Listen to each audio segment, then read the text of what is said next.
Hello and welcome back to the channel which is commerce by Rohit Bhaiya. आज हम लोग पढ़ने वाले हैं क्लास 11th का चैप्टर कंज्यूमर इक्विलिब्रियम, जो है माइक्रो इकोनॉमिक्स का चैप्टर नंबर 2। अब थ्योरी ऑफ कंज्यूमर इक्विलिब्रियम में हम क्या पढ़ते हैं? हम बेसिकली ये सीखते हैं कि कोई अगर एक कंज्यूमर है, यानी एक ग्राहक है, कस्टमर है, तो वो कितना खरीदेगा। जैसे मुझे मैगी खरीदनी है तो मैं मैगी के कितने पैकेट खरीद के घर पे लाके स्टोर करके रखूंगा, या हो सकता है मैं स्टोर ना करूं, मैं लाके उसको खा लूं, बस उतना ही लाऊं जितना मैं खा पाऊं। तो ये कैसे मैं ये डिसीजन लेता हूं, ये हम सीखते हैं कंज्यूमर इक्विलिब्रियम में। हाँ तो बच्चों, just a quick piece of information, ये सिर्फ एक टॉपिक का वीडियो है। अगर तुम्हें पूरे चैप्टर का वीडियो देखना है तो उसका लिंक भी डिस्क्रिप्शन में दिया हुआ है।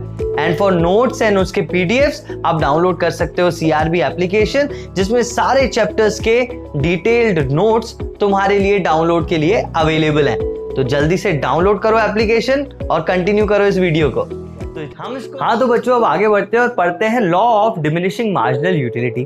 तो देखो, ये पहला लॉ है जो तुम पढ़ रहे हो। तो हर लॉ को इकोनॉमिक्स में लिखने का एक तरीका होता है। क्या तरीका होता है? सबसे पहले हम लिखते हैं इंट्रोडक्शन, उसके बाद उस लॉ का स्टेटमेंट लिखते हैं हम, उसके बाद लिखते हैं अजम्पशंस कि हमने क्या अजम्पशन लिए हैं इस लॉ को पढ़ते हुए।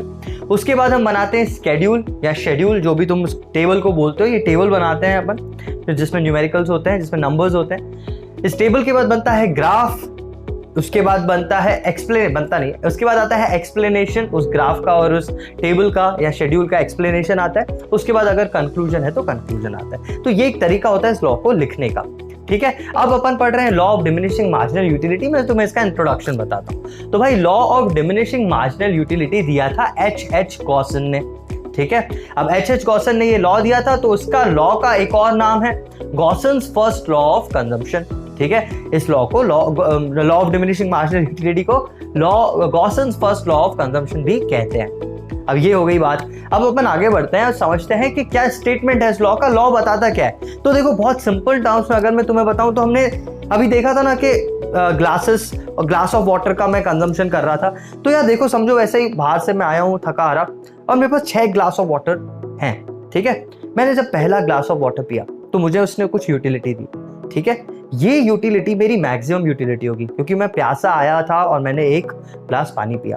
अब वहीं पे दूसरा है, तो मैंने दूसरा उठाया और दूसरा भी पिया, तो दूसरा भी यूटिलिटी देगा, लेकिन पहले वाले से थोड़ी कम। वैसे ही मैंने जब तीसरा ग्लास पिया तो वो थोड़ी और कम यूटिलिटी देगा और चौथा वाला उससे भी कम। तो यही ये लॉ कहता है कि जैसे जैसे आप ज्यादा से ज्यादा उसी कमोडिटी का कंजम्पशन करते जाओगे, तो वो कमोडिटी, आगे आने वाली कमोडिटी आपको कम से कम यूटिलिटी देगी। लॉ का स्टेटमेंट बता देता हूं। Law of diminishing marginal utility states that as a person consumes more and more units of a commodity, the utility derived from each successive unit goes on decreasing. इसका मतलब जैसे जैसे बंदा उस चीज को कंज्यूम करता जाएगा, तो आगे आने वाली चीज से, उसी चीज की आगे आने वाली क्वांटिटी से जो उसको यूटिलिटी मिल रही है, वो कम से कम मिलती जाएगी। मतलब पहली क्वांटिटी पे सबसे ज्यादा, दूसरी पे उससे कम, तीसरी पे उससे कम, चौथी पे उससे भी कम, ऐसा। आई बात समझ में? तो ये था लॉ, और इसका स्केड्यूल देख लेते हैं। अब अपना इंट्रोडक्शन हो गया, लॉ का स्टेटमेंट हो गया, अब आता है अपने पास ये ग्राफ या शेड्यूल, वो देखते हैं। तो कैसे ग्लास ऑफ वाटर मैंने वही कंसीडर किया 1 to 6। मार्जिनल यूटिलिटी देखो, डायरेक्टली निकालना तो तुम्हें आ गया होगा, अभी जस्ट देखा अपन ने। तो 1 2 3 4 5 6, तो जब पहला ग्लास मैंने पिया तब मुझे मैक्सिमम यूटिलिटी मिली 20 यूटिल्स की। फिर मैंने दूसरा ग्लास पिया तो मुझे उससे 16 यूटिल्स का सेटिस्फेक्शन मिला।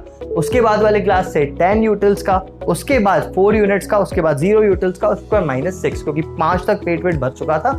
एंड फिर भी अगर पीऊंगा तो नेगेटिव यूटिलिटी मुझे मिलेगी। ये बात समझ में आई? तो मार्जिनल यूटिलिटी कम होता जाएगा, 0 पे आएगा और माइनस में भी जाएगा, नेगेटिव में भी जाएगा। ये बात समझ में आई? अब आगे बढ़ते हैं, इसका ग्राफ देखते हैं। मैंने बनाया ही नहीं, बनाता। तो इंट्रोडक्शन और लॉ का स्टेटमेंट हमने देख लिया। अब हमें देखना है कि क्या होते हैं इसके अजम्पशंस। तो अजम्पशंस क्या होते हैं? देखो, इसमें 10 अजम्पशंस हैं। एग्जाम में अगर सही में लॉ ही लिखने को आ गया तो तुम्हें सिर्फ वहां पे 4-5 अजम्पशंस लिखने हैं, वो काफी है। पर अजम्पशंस क्या है, मैं सारे के सारे बताता हूँ। सबसे पहला अजम्पशन है, अजम्पशन देखो पहले तो होता क्या है, मैं तुम्हें ये बता दूं कि हर लॉ पढ़ने से पहले हमें कोई चीजें कांस्टेंट रखनी पड़ती हैं कि हाँ यार, हम मान रहे हैं कि ऐसा होता है। तो वो जो मानने वाली स्टेटमेंट्स है ना उनको बोलते हैं अजम्पशंस, कि हमने कुछ अजम्पशंस लिए हैं। सबसे पहला अजम्पशन है कार्डिनल मेजरमेंट ऑफ यूटिलिटी।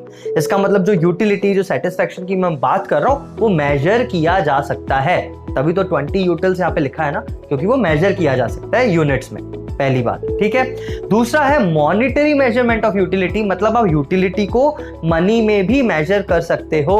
इसका कहने का मतलब कि 20 रुपए में मैं बोलता हूं कि 20 रुपए की यूटिलिटी मिली मुझे 20 यूटिल से, मतलब मेरा 1 यूटिल 1 रुपये के बराबर है। ये हम और आगे सीखेंगे, पर फिलहाल के लिए समझो कि हम यूटिलिटी को मनी में भी मेजर कर सकते हैं कि मैं 1 रुपये में 1 यूटिल जितना सेटिस्फेक्शन खरीदता हूँ या मिलता है मुझे हर चीज से जो भी मैं कंज्यूम करता हूँ। ठीक है, तो ये है मॉनिटरी मेजरमेंट ऑफ यूटिलिटी। तीसरा पॉइंट यहाँ पे आता है कंजम्पशन ऑफ रीजनेबल क्वांटिटी। ये मैं तुम लोगों को ऑलरेडी बता चुका हूं कि एक क्वांटिटी पूरी होनी चाहिए, एक सिप ऑफ वाटर से काम नहीं चलेगा, एक पूरा glass is considered as 1 quantity, है ना। एक पूरी प्लेट ऑफ खाना इज कंसिडर्ड एज 1 क्वांटिटी। ठीक है, तो क्वांटिटी पूरी होनी चाहिए, पूरा कंप्लीट यूनिट होना चाहिए, एक सिप या एक बाइट ऐसा नहीं होना चाहिए। ठीक है, ये था थर्ड अजम्पशन। फोर्थ है कंटिन्यूअस कंजम्पशन होना चाहिए।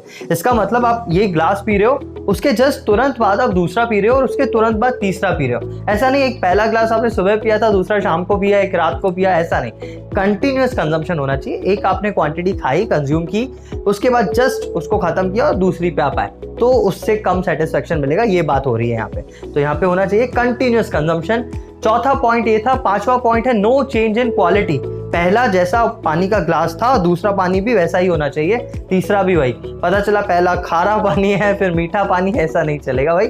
सेम क्वांटिटी, क्वालिटी सेम होनी चाहिए, सेम क्वालिटी उसकी होनी चाहिए। उसके बाद आता है रैशनल कंज्यूमर। ऐसा कंज्यूमर जो सेटिस्फेक्शन को देख के समझ के ही अपना फैसला लेता है, रैपिडली कुछ भी नहीं खाना पीना शुरू कर देता। वो पैसों को और सेटिस्फेक्शन को कंपेयर करके ही चीजें खरीदता है, वो कंज्यूमर रैशनल कंज्यूमर कहलाता है।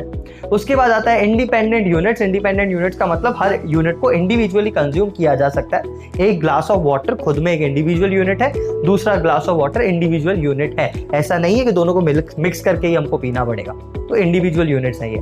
इसके बाद आता है MU of money remains constant. मतलब मैंने जो अभी बोला था ना कि मैं 1 रुपए में 1 यूटिल खरीदता हूं, तो ये कांस्टेंट रहना चाहिए। ऐसा नहीं पहला ग्लास मैंने पी लिया फिर मैंने अजम्पशन ही बदल दिया कि अब मुझे 2 यूटिल्स 1 रुपए में मिल रहे हैं, ऐसा नहीं कर सकते। 1 यूटिल 1 रुपए में मिल रहा है, अजम्पशन लिया है तो उसको कांस्टेंट रख के ही आगे चलना पड़ेगा। उसके बाद आता है फिक्स्ड इनकम एंड प्राइसेस। मेरे इनकम्स फिक्स्ड हैं, चीजों के प्राइस भी फिक्स्ड हैं, ये भी हमारा अजम्पशन है। और लास्ट अजम्पशन है कि परफेक्ट नॉलेज है हमको चीज के बारे में, जो मैं खा रहा हूं, जो मैं पी रहा हूं, मुझे पता है कि मैं क्या कर रहा हूं, उससे कितना सेटिस्फेक्शन मुझे मिलेगा। अब यहाँ पे 10 अजम्पशंस हैं, आपको कोई से भी 5 याद करने हैं। आप कोई से भी याद करिए, एग्जाम में अगर लिखने को आया तो 5 या 6 लिखे काफी है।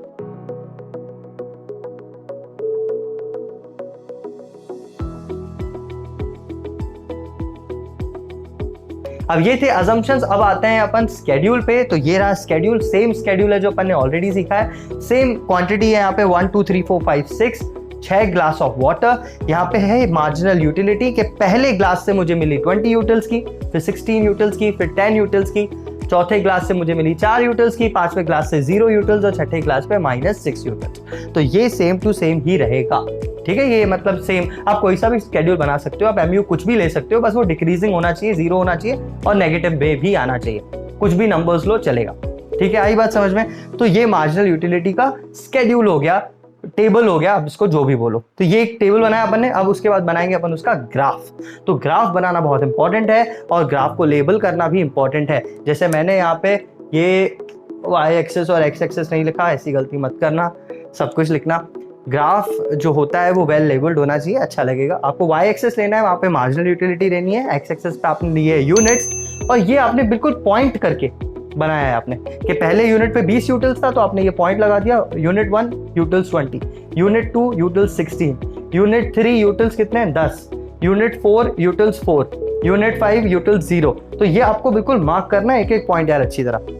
ठीक है, ये मार्क करो, उसको मिला दो, वो बन गया अपना एमयू का कर्व। और ये कर्व क्या दिखा रहा है कि भैया आपका जो यूटिलिटी है वो डिक्रीज होती जा रही है, 0 हो रही है और उसके बाद नेगेटिव भी जा रही है। जहां वो 0 होती है उसको बोलते हैं point of satiety, where MU is 0। वो पॉइंट आया अपना यहाँ पे, जब MU 0 है वो एक्स एक्सिस को टच करेगा। तो ये था अपना ग्राफ। अब ग्राफ का एक्सप्लेनेशन लिखेंगे। एक्सप्लेनेशन बहुत सिंपल होता है। कैसे लिखते हैं? On X axis we represent units of the commodity and on Y axis we represent marginal utility of the commodity. Alright, MU curve, अब इसको नाम दे देते हैं अपन, A B is the MU curve, ठीक है, which is downward sloping from left to right.